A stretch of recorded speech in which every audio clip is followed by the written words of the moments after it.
बहुत ਵੱਡੇ ਤਾਦਾਦ ਦੇ ਵਿੱਚ ਦੂਰ ਦਰਾਡੇ ਤੋਂ ਸੰਗਤਾਂ ਨੇ ਸ਼ਮੂਲੀਅਤ ਕੀਤੀ ਹੈ।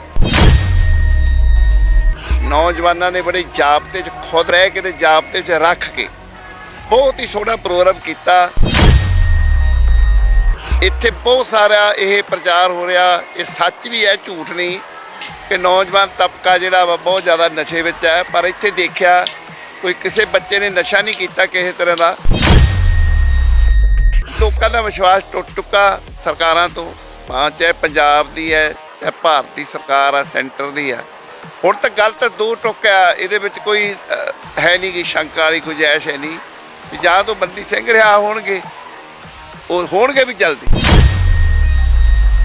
ਇੱਕ ਛੋਟਾ ਜਿਹਾ ਇੱਕ ਫਿਲਮ ਦਾ ਟ੍ਰੇਲਰ ਸੀ, ਇਹਨੂੰ ਦਿਖਾਇਆ ਕਿ ਲੋਕ ਤੁਹਾਡੇ ਨਾਲ ਬਹੁਤ ਨਾਰਾਜ਼ ਨੇ, ਗੁੱਸੇ ਵਿੱਚ ਨੇ, ਤੁਸੀਂ ਨਿਆਂ ਨਹੀਂ ਕਰ ਰਹੇ, ਚਾਹੇ ਪੰਜਾਬ ਸਰਕਾਰ ਸੈਂਟਰ ਸਰਕਾਰ। ਇਹ ਕਾਰਨ ਆ ਕਿ ਲੱਖਾਂ ਦੀ ਤਾਦਾਦ ਦੇ ਵਿੱਚ ਲੋਕ ਇੱਥੇ ਜੁੜੇ ਨੇ। ਜੇ ਲੋਕ ਇਹਨਾਂ ਨੂੰ ਗੱਦੀ ਤੇ ਬਿਠਾ ਸਕਦੇ ਨੇ, ਲੋਕਾਂ ਨੂੰ ਲਾਉਣਾ ਵੀ ਆਉਂਦਾ। ਲੋਕਾਂ ਵਿੱਚ ਚੇਤਨਤਾ ਆ ਚੁੱਕੀ ਆ, ਲੋਕਾਂ ਨੂੰ ਆਪਣੀਆਂ ਹੱਕੀ ਮੰਗਾਂ ਵਾਸਤੇ ਉਹ ਚੇਤਨ ਨੇ, ਉਹਨਾਂ ਦੀ ਸੋਚ ਹੈ। ਉਹਨਾਂ ਨੂੰ ਪਤਾ ਕਿ ਕੌਮੀ ਇਨਸਾਫ ਮੋਰਚੇ ਦੇ ਜਿਹੜੇ ਆਗੂ ਨੇ ਜਾਂ ਇਹ ਜਿਹੜੀਆਂ ਮੰਗਾਂ ਨੇ ਜਾਇਜ਼ ਨੇ, ਇਸ ਕਰਕੇ ਉਹ ਸਾਡਾ ਸਾਥ ਦੇ ਨੇ। TV 84 ਇੰਡੀਆ ਦੇ ਨਾਲ ਜੁੜੇ ਹੋ ਦੋਸਤੋ, ਮੈਂ ਰਜਿੰਦਰ ਸਿੰਘ ਸਭਰਾ। ਲਗਾਤਾਰ ਜੇ ਗੱਲ ਕੀਤੀ ਜਾਵੇ ਤਾਂ ਕੌਮੀ ਇਨਸਾਫ ਮੋਰਚਾ ਦਿਨ ਬਾ ਦਿਨ ਵਾਧਾ ਹੋ ਰਿਹਾ। ਵੱਡੀ ਤਾਦਾਦ ਦੇ ਵਿੱਚ ਧਾਰਮਿਕ ਅਤੇ ਹੋਰ ਜਿਹੜੀਆਂ ਆਰਟਿਸਟ ਭਾਵ ਕਿ ਕਲਾਕਾਰੀ ਦੇ ਨਾਲ ਜੁੜੀਆਂ ਹੋਈਆਂ ਸ਼ਖਸੀਅਤਾਂ ਨੇ, ਉਹਨਾਂ ਦੇ ਵੱਲੋਂ ਵੱਡੀ ਸ਼ਮੂਲੀਅਤ ਕੀਤੀ ਜਾ ਰਹੀ ਹੈ। ਔਰ ਜ਼ਿਕਰਯੋਗ ਹੈ ਕਿ 26 ਜਨਵਰੀ ਤੋਂ ਬਾਅਦ ਲਗਾਤਾਰ ਇਸ ਮੋਰਚੇ ਦੇ ਵਿੱਚ ਵਾਧਾ ਹੋਇਆ ਔਰ ਦਿਨ ਬਾ ਦਿਨ ਇਹ ਮੋਰਚਾ ਆਪਣੇ ਨਕਸ਼ੇ ਕਦਮਾਂ ਦੇ ਵੱਲ ਚੱਲਦਾ ਨਜ਼ਰ ਆ ਰਿਹਾ ਹੈ। ਤੇ ਪਰ ਦੂਜੇ ਪਾਸੇ ਪ੍ਰਸ਼ਾਸਨਿਕ ਸਵਾਲ ਵੀ ਹੈ ਕਿ ਸਰਕਾਰ ਦੇ ਕੰਨ ਦੇ ਉੱਪਰ ਜੂੰ ਕਿਉਂ ਨਹੀਂ ਸਰਕਦੀ। ਲੀਡਰਸ਼ਿਪ ਦਾ ਅਗਲਾ ਪਲਾਨ ਕੀ ਹੋਏਗਾ, ਰੋਡ ਮੈਪ ਕੀ ਉਲੀਕੇ ਜਾਣਗੇ। ਖਾਸ ਕਰ ਉਹ ਵੀ ਸ਼ਖਸੀਅਤਾਂ ਨੇ, ਨੌਜਵਾਨ ਚਾਹੁੰਦੇ ਨੇ ਕਿ ਅਗਲਾ ਕੋਈ ਪ੍ਰੋਗਰਾਮ ਦਿੱਤਾ ਜਾਵੇ ਤਾਂ ਜੋ ਮੋਰਚਾ ਕਿਸੇ ਨਾ ਕਿਸੇ ਤਰੀਕੇ ਦੇ ਨਾਲ ਸਰਕਾਰ ਦੇ ਉੱਪਰ ਪ੍ਰੈਸ਼ਰ ਬਣਾਵੇ ਔਰ ਜਿਹਦੇ ਨਾਲ ਜਿਹੜੀਆਂ ਤਮਾਮ ਸਿੱਖਾਂ ਦੀਆਂ ਪ੍ਰਮੁੱਖ ਮੰਗਾਂ ਹੱਲ ਹੋ ਸਕਣ। ਤਾਂ ਸਾਡੇ ਨਾਲ ਮੋਰਚੇ ਦੇ ਆਗੂ, ਕੌਮੀ ਇਨਸਾਫ ਮੋਰਚੇ ਦੇ ਆਗੂ ਸਰਦਾਰ ਪਾਲ ਸਿੰਘ ਫਰਾਂਸ ਨੇ, ਉਹਨਾਂ ਦੇ ਨਾਲ ਗੱਲਬਾਤ ਕਰ ਲੈਂਦੇ। ਫਰਾਂਸ ਸਾਹਿਬ, ਸਭ ਤੋਂ ਪਹਿਲਾਂ ਸਵਾਗਤ ਹੈ। ਵਾਹਿਗੁਰੂ ਜੀ ਕਾ ਖਾਲਸਾ, ਵਾਹਿਗੁਰੂ। ਫਰਾਂਸ ਸਾਹਿਬ, ਸਭ ਤੋਂ ਪਹਿਲਾਂ ਵੱਡਾ ਸਵਾਲ ਹੈ, 26 ਜਨਵਰੀ ਦਾ ਪ੍ਰੋਗਰਾਮ ਦਿੱਤਾ ਸੀ, ਖਾਸ ਕਰ ਨੌਜਵਾਨੀ ਨੂੰ ਲੈ ਕੇ ਵੱਖ-ਵੱਖ ਤਰੀਕਿਆਂ ਦੇ ਨਾਲ। ਜੇ ਕਿਸਾਨੀ ਅੰਦੋਲਨ ਦਾ ਜ਼ਿਕਰ ਵੀ ਕਰੀਏ ਤਾਂ ਨੌਜਵਾਨੀ ਨੂੰ ਲੈ ਕੇ ਬਹੁਤ ਵਿਵਾਦਿਤ ਭਰੇ ਬਿਆਨ ਵੀ ਚੱਲਦੇ ਰਹੇ ਨੇ। ਪਰ 26 ਜਨਵਰੀ ਦਾ ਪ੍ਰੋਗਰਾਮ ਸਾਡੇ ਸਾਰਿਆਂ ਦੇ ਸਾਹਮਣੇ ਹੈ, ਜਿਸ ਤਰੀਕੇ ਦੇ ਨਾਲ ਨੌਜਵਾਨੀ ਦੇ ਵੱਲੋਂ ਸਿਰੇ ਚੜਾਇਆ ਗਿਆ ਹੈ। ਸਭ ਤੋਂ ਪਹਿਲਾਂ ਦੱਸੋ ਕਿ 26 ਜਨਵਰੀ ਵਾਲੇ ਪ੍ਰੋਗਰਾਮ ਨੂੰ ਕਿਵੇਂ ਦੇਖਦੇ ਹੋ ਜੀ ਸਾਰੇ ਪੱਖਾਂ ਤੋਂ? 26 ਜਨਵਰੀ ਦਾ ਬਹੁਤ ਵਧੀਆ ਪ੍ਰੋਗਰਾਮ ਰਿਹਾ ਜੀ। ਬਹੁਤ ਵੱਡੇ ਤਾਦਾਦ ਦੇ ਵਿੱਚ ਦੂਰ ਦਰਾਡੇ ਤੋਂ ਸੰਗਤਾਂ ਨੇ ਸ਼ਮੂਲੀਅਤ ਕੀਤੀ ਹੈ। ਨੌਜਵਾਨ ਤਬਕਾ, ਜਿਹਨੂੰ ਸਾਡੀਆਂ ਕਈ ਲੋਕ ਜਿਹੜੇ ਹੈ ਸੌੜੀ ਸਿਆਸੀ ਸੋਚ ਅਨੁਸਾਰ ਬਦਨਾਮ ਹੀ ਕਰੀ ਜਾਂਦੇ ਨੇ, ਉਹ ਬਹੁਤ ਜਾਬਤੇ ਵਿੱਚ ਰਹੇ ਨੇ। ਕਿਸੇ ਨਾਲ ਵੀ ਕੋਈ ਮਾੜਾ ਘਟਨਾ ਨਹੀਂ ਵਾਪਰੀ। ਨੌਜਵਾਨਾਂ ਨੇ ਬੜੇ ਜਾਬਤੇ 'ਚ ਖੁਦ ਰਹਿ ਕੇ ਮੋਰਚੇ ਨੂੰ ਇਸ ਮਾਰਚ ਨੂੰ 26 ਜਨਵਰੀ ਦੇ ਮਾਰਚ ਨੂੰ ਜਾਬਤੇ ਵਿੱਚ ਆਪ ਰਹਿ ਕੇ ਤੇ ਜਾਬਤੇ ਵਿੱਚ ਰੱਖ ਕੇ ਬਹੁਤ ਹੀ ਸੋਹਣਾ ਪ੍ਰੋਗਰਾਮ ਕੀਤਾ, ਜੋ ਸਰਾਹਨਾਯੋਗ ਆ। ਅਸੀਂ ਉਹ ਸਾਰੇ ਨੌਜਵਾਨ ਤਬਕੇ ਦੇ ਧੰਨਵਾਦੀ ਹਾਂ। ਇੱਥੇ ਬਹੁਤ ਸਾਰਾ ਇਹ ਪ੍ਰਚਾਰ ਹੋ ਰਿਹਾ, ਇਹ ਸੱਚ ਵੀ ਹੈ ਝੂਠ ਨਹੀਂ, ਕਿ ਨੌਜਵਾਨ ਤਬਕਾ ਜਿਹੜਾ ਵਾ ਬਹੁਤ ਜ਼ਿਆਦਾ ਨਸ਼ੇ ਵਿੱਚ ਹੈ। ਪਰ ਇੱਥੇ ਦੇਖਿਆ ਕੋਈ ਕਿਸੇ ਬੱਚੇ ਨੇ ਨਸ਼ਾ ਨਹੀਂ ਕੀਤਾ ਕਿਸੇ ਤਰ੍ਹਾਂ ਦਾ, ਕਿਸੇ ਨੇ ਕੋਈ ਮਾੜੀ ਸੋਚ ਨਹੀਂ ਰੱਖੀ। ਇਸ ਕਰਕੇ ਮਾਲਕ ਦੀ ਕਿਰਪਾ ਹੋਊਗੀ। ਇਹ ਕੌਮੀ ਇਨਸਾਫ ਮੋਰਚੇ ਨਾਲ ਜਿਹੜੇ ਨੌਜਵਾਨ ਜੁੜੇ ਨੇ, ਜੇ ਕੋਈ ਮਾੜੀ ਸੋਚ ਰੱਖਦਾ ਵੀ ਹੈ, ਇੱਥੇ ਆ ਕੇ ਬਿਲਕੁਲ ਸਹੀ ਹੋ ਕੇ, ਕਿਉਂਕਿ ਉਹਨੂੰ ਇੱਕੋ ਇੱਕ ਉਹਦੇ ਨਿਸ਼ਾਨਾ ਕਿ ਬੰਦੀ ਸਿੰਘ ਰਿਹਾ ਕੌਣ ਰਹੇ ਆ, ਗੁਰੂ ਗ੍ਰੰਥ ਸਾਹਿਬ ਦੀ ਬੇਅਦਬੀ ਦਾ ਇਨਸਾਫ ਦਿਵਾਉਣਾ। ਅਤੇ ਸਾਨੂੰ ਇਹ ਤੋਂ ਅਸੀਂ ਖੁਸ਼ ਵੀ ਹਾਂ। ਸਾਨੂੰ ਨੌਜਵਾਨਾਂ ਬਾਰੇ ਕੋਈ ਵੀ ਸ਼ੰਕਾ ਜਾਂ ਚਿੰਤਾ ਨਹੀਂ ਗੀ। ਸੰਗਤ ਦੇ ਮਨਾਂ ਦੇ ਵਿੱਚ ਵੱਡੇ ਸਵਾਲ ਨੇ ਕਿ ਜਿਸ ਤਰੀਕੇ ਦੇ ਨਾਲ 26 ਜਨਵਰੀ ਵਾਲਾ ਇੱਕ ਤਰ੍ਹਾਂ ਦੇ ਨਾਲ ਬਹੁਤ ਵੱਡਾ ਪ੍ਰਦਰਸ਼ਨ ਹੋਇਆ, ਉਸ ਤੋਂ ਬਾਅਦ ਸਰਕਾਰ ਦੇ ਉੱਪਰ ਪ੍ਰੈਸ਼ਰ ਬਣਨਾ ਚਾਹੀਦਾ ਸੀ ਕਿ ਸਰਕਾਰ ਨੇ ਕੋਈ ਮੀਟਿੰਗ ਜਿਹੜਾ ਕੌਮੀ ਇਨਸਾਫ ਮੋਰਚੇ ਦੇ ਆਗੂ ਨੇ ਜਾਂ ਕੌਮੀ ਇਨਸਾਫ ਮੋਰਚੇ ਦੀਆਂ ਮੰਗਾਂ ਨੂੰ ਲੈ ਕੇ ਆਗੂਆਂ ਦੇ ਨਾਲ ਕੋਈ ਤੈਅ ਕੀਤੀ, ਕੋਈ ਗੱਲਬਾਤ ਹੋਈ ਜੀ? ਦੇਖੋ ਜੀ, ਇਹ ਛੋਟੇ ਜਿਹੜੇ ਅਫਸਰ ਹੁੰਦੇ ਨੇ, ਆਫੀਸਰ ਆਉਂਦੇ ਨੇ, ਪੁੱਛਦੇ ਵੀ ਨੇ ਅਸੀਂ ਗੱਲ ਕਰਨੀ, ਅਸੀਂ ਪੁੱਛਦੇ ਵੀ ਗੱਲ ਕਰਨੀ ਕੀ ਹੈ। ਗੱਲ ਤਾਂ ਸਪਸ਼ਟ ਸਿੱਧੀ ਆ ਕਿ ਜਥੇਦਾਰ ਜਗਤਾਰ ਸਿੰਘ ਹਵਾਰਾ ਦੇ ਦਿਸ਼ਾ ਨਿਰਦੇਸ਼ਾਂ ਅਨੁਸਾਰ ਚੱਲਿਆ। ਉਹਦੇ ਨਾਲ ਜਿਹੜੇ ਕੈਦਾਂ ਕੱਟ ਚੁੱਕੇ ਨੇ ਉਹ 8 ਸਿੰਘ ਹੋਰ ਨੇ, ਉਹਨਾਂ ਨੂੰ ਲੈ ਆਓ ਇੱਥੇ ਮੈਦਾਨ ਦੇ ਵਿੱਚ, ਉਹਨੂੰ ਛੱਡੋ। ਉਦੋਂ ਅਗਲੀ ਗੱਲ ਤਾਂ ਕਰਾਂਗੇ ਨਾ। ਬਾਕੀ ਲੋਕਾਂ ਦਾ ਵਿਸ਼ਵਾਸ ਟੁੱਟ ਚੁੱਕਾ ਸਰਕਾਰਾਂ ਤੋਂ, ਚਾਹੇ ਪੰਜਾਬ ਦੀ ਹੈ ਚਾਹੇ ਭਾਰਤ ਦੀ ਸਰਕਾਰ ਆ, ਸੈਂਟਰ ਦੀ ਆ। ਹੁਣ ਤਾਂ ਗੱਲ ਤਾਂ ਦੋ ਟੁੱਕਿਆ, ਇਹਦੇ ਵਿੱਚ ਕੋਈ ਹੈ ਨਹੀਂ ਗੀ ਸ਼ੰਕਾ ਵਾਲੀ ਗੁੰਜਾਇਸ਼ ਹੈ ਨਹੀਂ ਵੀ ਜਾਂ ਤੋਂ ਬੰਦੀ ਸਿੰਘ ਰਿਹਾ ਹੋਣਗੇ, ਉਹ ਹੋਣਗੇ ਵੀ ਜਲਦੀ, ਕਿਉਂਕਿ 26 ਜਨਵਰੀ ਨੂੰ ਇਹਨਾਂ ਨੂੰ ਪਤਾ ਲੱਗ ਗਿਆ। ਇੱਕ ਛੋਟਾ ਜਿਹਾ ਇੱਕ ਫਿਲਮ ਦਾ ਟ੍ਰੇਲਰ ਸੀ, ਇਹਨੂੰ ਦਿਖਾਇਆ ਕਿ ਲੋਕ ਤੁਹਾਡੇ ਨਾਲ ਬਹੁਤ ਨਾਰਾਜ਼ ਨੇ, ਗੁੱਸੇ ਵਿੱਚ ਨੇ, ਤੁਸੀਂ ਨਿਆਂ ਨਹੀਂ ਕਰ ਰਹੇ, ਚਾਹੇ ਪੰਜਾਬ ਸਰਕਾਰ ਸੈਂਟਰ ਸਰਕਾਰ। ਇਹ ਕਾਰਨ ਆ ਕਿ ਲੱਖਾਂ ਦੀ ਤਾਦਾਦ ਦੇ ਵਿੱਚ ਲੋਕ ਇੱਥੇ ਜੁੜੇ ਨੇ। ਜੇ ਨਾ ਮੰਨੀ ਸਰਕਾਰ ਫਿਰ ਇਹਨਾਂ ਨੂੰ ਪੂਰੀ ਫਿਲਮ ਵੀ ਦਿਖਾਵਾਂਗੇ। ਇਹ ਤਾਂ ਜੇ ਟ੍ਰੇਲਰ ਆ ਕਿ ਲੋਕਾਂ ਦੇ ਘਰਾਂ ਵਿੱਚ ਜਾ ਕੇ ਇੰਨਾ ਇਕੱਠ ਕਰ ਦਾਂਗੇ, ਮਜਬੂਰ ਹੋ ਜੂ ਸਰਕਾਰ। ਮੰਗਾਂ ਕਿਉਂ ਨਾ ਮੰਨੂਗੀ ਸਰਕਾਰ? ਜੇ ਆਪਣੇ ਆਪ ਨੂੰ ਲੋਕਤੰਤਰ ਖਾਉਂਦੀ ਹੈ, ਜੇ ਲੋਕਾਂ ਲਈ ਤੇ ਲੋਕਾਂ ਵੱਲੋਂ ਚੁਣੀ ਗਈ ਹੈ, ਤੇ ਜੇ ਲੋਕਾਂ ਵੱਲੋਂ ਚੁਣੀ ਗਈ ਆ, ਲੋਕਾਂ ਦੀ ਸਰਕਾਰ ਹੈ, ਤੇ ਇਹਨਾਂ ਨੂੰ ਮੰਨਣ ਕੀ ਹਰਜ ਆ? ਜੇ ਲੋਕ ਇਹਨਾਂ ਨੂੰ ਗੱਦੀ ਤੇ ਬਿਠਾ ਸਕਦੇ ਨੇ ਤੇ ਲੋਕਾਂ ਨੂੰ ਲਾਉਣਾ ਵੀ ਆਉਂਦਾ। ਇਹ ਕਿਹੜੇ ਬਾਗ ਦੀਆਂ ਮੂਲੀਆਂ ਨੇ ਇੱਥੇ ਬੜੇ ਜਿਹੜੇ 2-2, 300 ਕਰੋੜ ਰੁਪਈਆ ਖਰਚਦੇ ਸੀ ਇਲੈਕਸ਼ਨਾਂ ਤੇ, ਜਿਹੜੇ ਕਹਿੰਦੇ 25 ਸਾਲ ਸਾਡਾ ਰਾਜ ਰਹਿਣਾ, ਉਹ ਹਾਸ਼ੀਏ ਤੇ ਲੋਕਾਂ ਨੇ ਚੱਕ ਕੇ ਮਾਰੇ ਆ। ਉਹਨਾਂ ਦਾ 1.5 MLA ਨਹੀਂ ਤੁਰਿਆ ਫਿਰਦਾ, ਦਿਸਦਾ ਨੀਗਾ। ਇਸ ਕਰਕੇ ਇਹਨਾਂ ਨੂੰ ਮੰਨਣਾ ਚਾਹੀਦਾ, ਸਮਝਣਾ ਚਾਹੀਦਾ। ਲੋਕਾਂ ਵਿੱਚ ਚੇਤਨਤਾ ਆ ਚੁੱਕੀ ਆ, ਲੋਕਾਂ ਨੂੰ ਆਪਣੀਆਂ ਹੱਕੀ ਮੰਗਾਂ ਵਾਸਤੇ ਉਹ ਚੇਤਨ ਨੇ, ਉਹਨਾਂ ਦੀ ਸੋਚ ਹੈ। ਉਹਨਾਂ ਨੂੰ ਪਤਾ ਕਿ ਕੌਮੀ ਇਨਸਾਫ ਮੋਰਚੇ ਦੇ ਜਿਹੜੇ ਆਗੂ ਨੇ ਜਾਂ ਇਹ ਜਿਹੜੀਆਂ ਮੰਗਾਂ ਨੇ ਜਾਇਜ਼ ਨੇ, ਇਸ ਕਰਕੇ ਉਹ ਸਾਡਾ ਸਾਥ ਦੇ ਨੇ। ਕੋਈ ਔਖਾ ਕੰਮ ਨਹੀਂਗਾ, ਕੋਈ ਸਰਕਾਰ ਵਾਸਤੇ ਕੋਈ ਗੈਰ ਕਾਨੂੰਨੀ ਨਹੀਂ।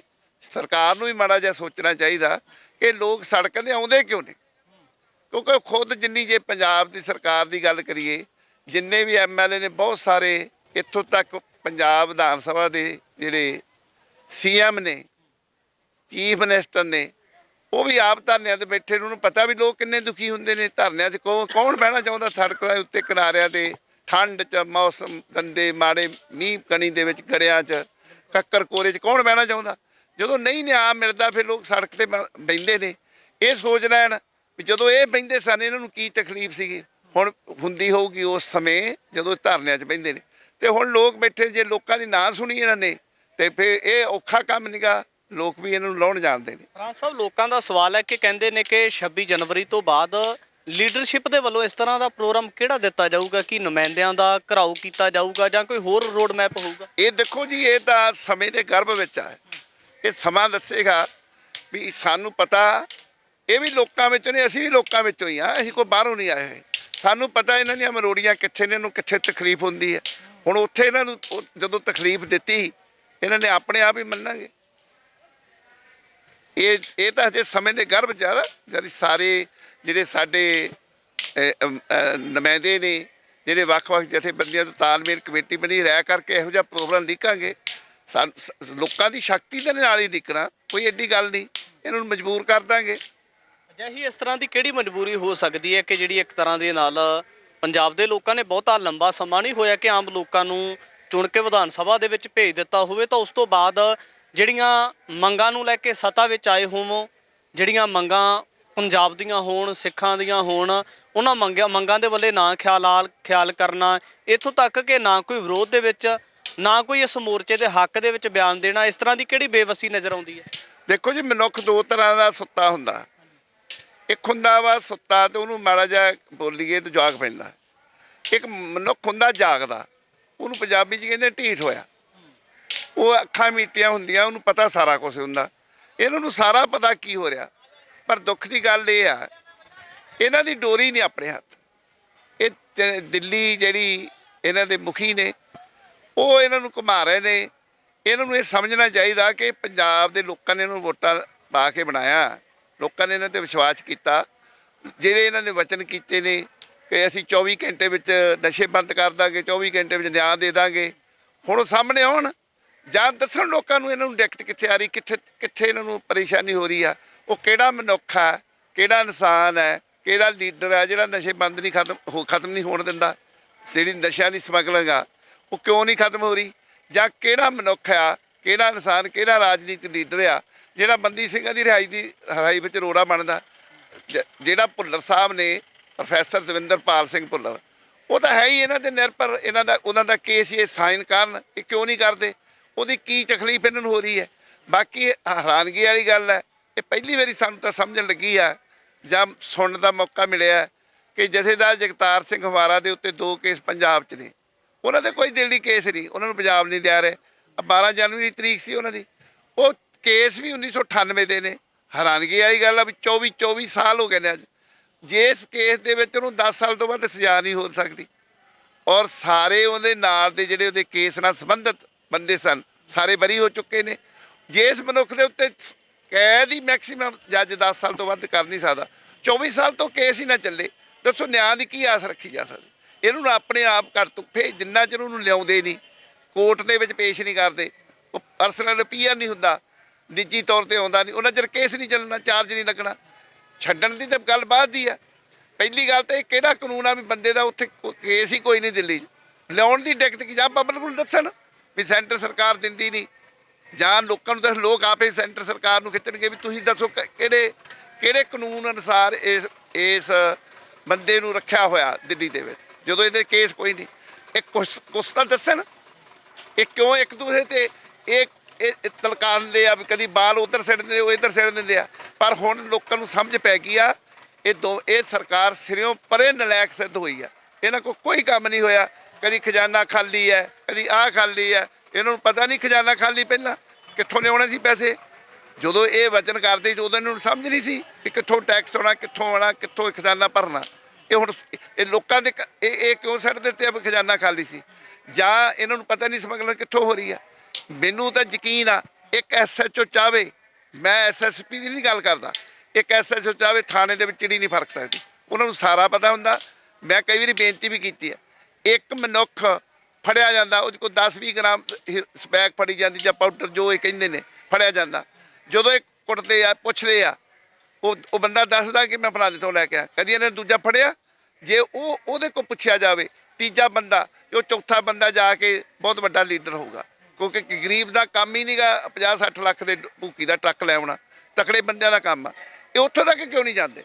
ਉੱਥੇ ਜਿੰਨਾ ਚਿਰ ਜੜ੍ਹ 'ਚ ਨਹੀਂ ਜਾਂਦੇ ਉਹਨਾਂ ਚਿਰ ਕੋਈ ਕੰਮ ਨਹੀਂ, ਜੜ੍ਹ 'ਚ ਜਾਣਾ ਨਹੀਂ ਚਾਹੁੰਦੇ। ਮੋਰਚੇ ਦੀਆਂ ਮੰਗਾਂ ਨੂੰ ਲੈ ਕੇ ਜੇ ਦੇਖਿਆ ਜਾਵੇ, BJP ਦੀ ਅਤੇ ਆਮ ਆਦਮੀ ਪਾਰਟੀ ਦੀ ਨੀਤੀ ਵੱਖ-ਵੱਖ ਹੈ ਜਾਂ ਫਿਰ ਦੋਨੇ ਸੇਮ ਹੀ ਨਜ਼ਰ ਆਉਂਦੀ ਹੈ? ਦੇਖੋ ਅਜੇ ਤੱਕ ਸੇਮ ਆਉਂਦੀ ਹੈ।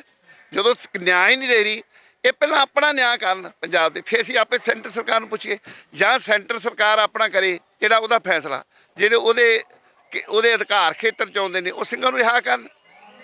ਦੇਖੋ ਹੈਰਾਨਗੀ ਵਾਲੀ ਗੱਲ ਹੈ ਵੀ 2018 ਦਾ ਕਾਨੂੰਨ ਬਣਿਆ, ਇਹਨਾਂ ਨੇ ਬਣਾਇਆ, ਮਤਾ ਪਾਸ ਕੀਤਾ, ਉਹ ਨਹੀਂ ਲਾਗੂ ਕਰ ਰਹੇ ਕਿ ਗੁਰੂ ਗ੍ਰੰਥ ਸਾਹਿਬ ਦੇ ਸਰੂਪ ਦੀ ਜਿਹੜੀ ਆ ਉਮਰ ਕੈਦ ਪ੍ਰੋਵੀਜ਼ਨ ਰੱਖੀ ਗਿਆ, ਉਮਰ ਕੈਦ ਹੋਣੀ ਚਾਹੀਦੀ। ਅਸੀਂ ਕਹਿੰਦੇ ਉਹਨੂੰ ਵੀ ਛੱਡੋ। 295 ਧਾਰਾ ਕੀ ਆ? 295 ਜਾਏ 295 3 ਸਾਲ ਦੀ ਕੈਦ ਨਹੀਂ ਹੁੰਦੀ। ਉਹ ਬੰਦਾ ਹਜੇ ਜਿਹਨੂੰ ਕੈਦ ਕਰਦੇ ਆ, ਜਿਹੜਾ ਹੁੰਦਾ ਗਵਾਹ ਹੁੰਦਾ ਜਾਂ ਜਿਹੜਾ ਕਹਿੰਦਾ ਵੀ ਇਹਨਾਂ ਨੇ ਦੋਸ਼ ਕੀਤਾ, ਉਹ ਜੇ ਪਿੰਡ ਨਹੀਂ ਜਾਂਦਾ। ਇਹਨਾਂ ਦੇ ਜਿਹੜੇ ਦੋਸ਼ੀ ਉਹ ਪਹਿਲਾਂ ਜ਼ਮਾਨਤ ਕਰਕੇ ਚਲੇ ਜਾਂਦੇ। ਉੱਥੇ ਇਹ ਪ੍ਰੋਵੀਜ਼ਨ ਰੱਖੀ ਜਾਵੇ, ਉਹਦੇ ਵਿੱਚ ਅਮੈਂਡਮੈਂਟ ਕੀਤੀ ਜਾਵੇ। ਇਹ ਤਾਂ ਸਰਕਾਰ ਇੰਨੇ ਸੰਵਿਧਾਨ ਵਿੱਚ ਕਰ ਸਕੀ ਆ, ਇਹਦੇ ਵਿੱਚ ਕਿਉਂ ਨਹੀਂ ਹੁੰਦੀ? ਉਹ 'ਚ ਕੀਤੀ ਜਾਵੇ ਵੀ ਇਹ ਜਿਹੜਾ ਬੰਦਾ ਕਰੂਗਾ ਛੇੜਛਾੜ, ਕਿਸੇ ਵੀ ਧਾਰਮਿਕ ਗ੍ਰੰਥ ਦੀ ਕੋਈ ਬੇਅਦਬੀ ਕਰੇਗਾ, ਉਹਨੂੰ ਉਮਰ ਕੈਦ ਹੋਵੇਗੀ, ਆਪੇ ਠੱਲ ਪਊਗੀ। 2018 ਵਾਲੇ ਲਾਅ ਦੀ ਤੁਸੀਂ ਗੱਲ ਕੀਤੀ ਹੈ, ਤਾਂ ਫਿਰ ਇਹਦੇ ਵਿੱਚ ਜਿਹੜੀ ਇਸ ਤੋਂ ਪਹਿਲਾਂ ਸੱਤਾ ਧਿਰ ਦੀ ਗੱਲ ਕੀਤੀ ਜਾਵੇ, ਕਾਂਗਰਸ ਵੀ ਇਹਦੇ ਵਿੱਚ ਫਿਰ ਦੋਸ਼ੀ ਮੰਨੀ ਜਾ ਸਕਦੀ ਹੈ ਵੀ ਜਿਹਨੇ ਲਾਗੂ ਨਹੀਂ ਕੀਤਾ? ਬਿਲਕੁਲ ਜੀ, ਸਾਰੀਆਂ ਦੋਸ਼ੀ। ਅਸੀਂ ਕਿਸੇ ਨੂੰ ਬਰੀ ਨਹੀਂ ਕਰਦੇ, ਚਾਹੇ ਉਹ ਭਾਜਪਾ ਵਾ, ਚਾਹੇ ਅਕਾਲੀ ਦਲ ਹੈ, ਚਾਹੇ ਉਹ ਹੈਗੀ ਆ ਕਾਂਗਰਸ ਸਰਕਾਰ ਆ, ਚਾਹੇ ਹੁਣ ਦੀ ਜਾ। ਜੇ ਉਹਨਾਂ ਨੇ ਨਿਆਂ ਹੀ ਨਹੀਂ ਕਰਨਾ, ਜਾਂ ਉਹ ਦੱਸਣ ਵੀ ਸਿੱਖਾਂ ਨੂੰ ਅਸੀਂ ਤੁਹਾਡੇ ਨਾਲ ਨਿਆਂ ਨਹੀਂ ਕਰਨਾ, ਅਸੀਂ ਬੰਦੀ ਸਿੰਘ ਛੱਡਣੇ ਨਹੀਂ, ਜਾਂ ਸਾਡੇ ਲਈ ਗੁਰੂ ਗ੍ਰੰਥ ਸਾਹਿਬ ਕੋਈ ਨਹੀਂ ਇਹਦੀ ਹੈਗੀ ਮਹੱਤਤਾ, ਉਹ ਦੱਸਣ ਲੋਕਾਂ ਨੂੰ। ਇਹ ਥੋੜ੍ਹਾ ਵੀ ਲੱਲੇ ਭੱਬੇ ਚੱਲਣਗੇ, ਕਦੀ ਸਟੇਜ 'ਤੇ ਕੁਛ ਕਹਿਤਾ, ਕਦੀ ਕੁਛ ਕਹਿਤਾ, ਲੋਕਾਂ ਵਿੱਚ ਜਾ ਕੇ ਕੁਛ ਕਹਿਤਾ ਵੀ ਅਸੀਂ ਤੁਹਾਡੇ ਨੁਮਾਇੰਦੇ ਆ, ਤੁਹਾਡੇ ਲਈ ਕੰਮ ਕਰਦੇ ਆ, ਅਸੀਂ ਗੁਰੂ ਗ੍ਰੰਥ ਸਾਹਿਬ ਨੂੰ ਬਹੁਤ ਸਤਿਕਾਰ ਕਰਦੇ ਆ। ਜਦੋਂ ਉਹਦੇ ਨਾਲ ਗੱਲ ਕਰਨ ਦੀ ਵਾਰੀ ਉਹਦੀ ਪਾਸਾ ਪਲਟ ਜਾਂਦੇ। ਸਿੱਖ ਸੰਗਤ ਨੂੰ ਸੁਨੇਹ ਕੀ ਅਖੀਰ ਵਿੱਚ? ਅਸੀਂ ਤਾਂ ਤੁਹਾਡੇ ਮਾਧਿਅਮ ਤੋਂ ਮੀਡੀਆ ਦਾ ਬੜਾ ਵੱਡਾ ਰੋਲ ਹੈ। ਸਿੱਖ ਸੰਗਤਾਂ ਨੂੰ ਬੇਨਤੀ ਕਰਨੀ ਚਾਹੁੰਦੇ ਆ ਵੀ ਅਸੀਂ ਜਿਹੜੇ ਗੁਰੂ ਗ੍ਰੰਥ ਸਾਹਿਬ ਨੂੰ ਤੁਸੀਂ ਮੰਨਦੇ ਹੋ, ਚਾਹੇ ਉਹ ਪਿੰਡ ਹੈ, ਕਸਬਾ ਹੈ, ਚਾਹੇ ਨਗਰ ਹੈ, ਕੋਈ ਵੀ ਹੈ, ਉਸ ਗੁਰੂ ਗ੍ਰੰਥ ਸਾਹਿਬ ਦੀ ਖਾਤਰ ਉਸ ਗੁਰੂ ਗ੍ਰੰਥ ਸਾਹਿਬ ਦੇ ਵਾਸਤੇ ਜੋ ਬੇਅਦਬੀ ਨਿਆਂ ਲੈਣ ਦੀ ਖਾਤਰ, ਜਾਂ ਉਸ ਗੁਰੂ ਗ੍ਰੰਥ ਸਾਹਿਬ ਦੀ ਬੇਅਦਬੀ ਦੀ ਖਾਤਰ ਜਿਨ੍ਹਾਂ ਸਿੰਘਾਂ ਨੇ ਸ਼ਹੀਦ ਹੋਏ ਨੇ ਉਹਨਾਂ ਦਾ ਨਿਆਂ ਲੈਣ ਦੀ ਖਾਤਰ, ਜਾਂ ਤੁਹਾਡੀ ਸਾਡੀ ਸਾਰਿਆਂ ਦੀ ਖਾਤਰ ਜਿਹੜੇ ਸਿੰਘ ਬੰਦੀ ਸਿੰਘ ਨੇ ਕੌਮ ਦੀ ਖਾਤਰ, ਇਸ਼ਟ ਦੀ ਖਾਤਰ, ਇਸ ਪਵਿੱਤਰ ਧਰਤੀ ਦੀ ਖਾਤਰ, ਗੁਰੂਆਂ ਸ਼ਹੀਦਾਂ ਪੈਗੰਬਰਾਂ ਦੀ ਚਰਨ ਛੂਹ ਪ੍ਰਾਪਤ ਧਰਤੀ ਨੂੰ ਹਰਿਆ ਭਰਿਆ ਦੇਖਣ ਦੀ ਖਾਤਰ ਇਹ ਉਹ ਅੰਦਰ ਜੇਲ੍ਹਾਂ ਵਿੱਚ ਗਏ, ਉਹਨਾਂ ਨੂੰ ਰਿਹਾ ਕਰਾਉਣਾ ਸਾਡਾ ਇਖਲਾਕੀ ਫਰਜ਼ ਹੈ। ਰਜਾਈਆਂ ਕੰਬਲ ਛੱਡ ਕੇ ਇਹ 70,000 ਦੇ ਕਰੀਬ ਪਿੰਡਾਂ, ਜੇ ਇੱਕ ਬੰਦਾ ਵੀ ਪਿੰਡ ਤੋਂ ਆਵੇ 70,000 ਦੀ ਹਾਜ਼ਰੀ ਭਰਦੀ। ਜਦੋਂ ਇੱਥੇ ਇਕੱਠ ਹੋਵੇਗਾ, ਸ਼ਕਤੀ ਹੋਵੇਗੀ ਵੀ ਗੁਰੂ ਤਾਂ ਉਹੋ ਹੀ ਆ ਜਿਹੜੇ ਇਸ ਗੁਰੂ ਨੂੰ ਤੁਸੀਂ ਪਿੰਡਾਂ 'ਚ ਮੱਥਾ ਟੇਕ ਦਿਓ। ਸਾਡੀ ਪ੍ਰਧਾਨਾਂ ਨੂੰ, ਗ੍ਰੰਥੀ ਸਿੰਘਾਂ ਨੂੰ, ਪ੍ਰਚਾਰਕਾਂ ਨੂੰ, ਰਾਗੀਆਂ ਢਾਡੀਆਂ ਨੂੰ ਬੇਨਤੀ ਆ ਕਿ ਜਿਸ ਗੁਰੂ ਗ੍ਰੰਥ ਸਾਹਿਬ ਦੀ ਬਦੌਲਤ ਤੁਸੀਂ ਜੀਵਨ ਜੀ ਰਹੇ ਹੋ, ਉਸ ਗੁਰੂ ਗ੍ਰੰਥ ਸਾਹਿਬ ਵਾਸਤੇ ਅਸੀਂ ਕੋਈ ਅੱਛਾ ਕਾਨੂੰਨ ਬਣਾਉਣਾ ਚਾਹੁੰਦੇ, ਨਿਆਂ ਲੈਣਾ ਚਾਹੁੰਦੇ। ਇਸ ਕਿਰਪਾ ਕਰਕੇ ਆਪਣਾ ਥੋੜ੍ਹੇ ਜਿਹੇ ਸੁੱਖ ਆਰਾਮ ਛੱਡ ਕੇ ਘੱਟ ਤੋਂ ਘੱਟ ਹਫ਼ਤੇ ਵਿੱਚ ਇੱਕ ਵਾਰੀ ਇੱਥੇ ਹਾਜ਼ਰੀ ਜ਼ਰੂਰ ਪਰ ਇਹ ਨਿਮਰਤਾ ਸਾਹਿਬ ਬੇਨਤੀ।